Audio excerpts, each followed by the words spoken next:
Welcome to this quick guide on preventing the Facebook app from accessing serial ports on your PC with the latest update.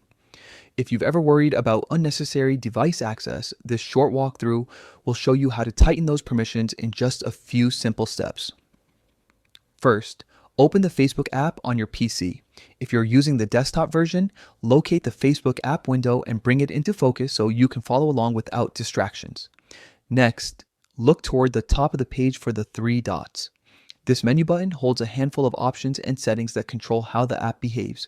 Click or tap those three dots to reveal more choices. From the menu, select App Info. This section gives you a snapshot of what the app can access and how it's configured on your system. It's the gateway to deeper permission controls. Now, open Settings within App Info. Here, you'll find a variety of toggles and options that govern the app's behavior. You're aiming to adjust device permissions, so focus on that area.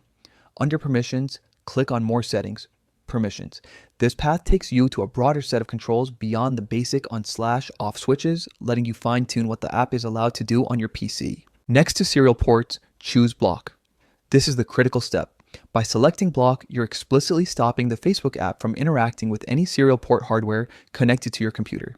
This minimizes potential exposure and keeps your system more secure. If you don't see serial ports listed, don't worry. Some systems don't expose every hardware channel in the same way. The goal is to apply the block to any similar port access options that appear in your permissions panel. After you've set the block, it's a good idea to review other permissions as a quick audit. Ensure there aren't any other access points you're uncomfortable with and tailor them to your privacy preferences. That's all there is to it. A few taps or clicks, and you've tightened the Facebook app's access to your PC's hardware. If you found this helpful, consider applying the same approach to other software you use regularly to keep your system safer.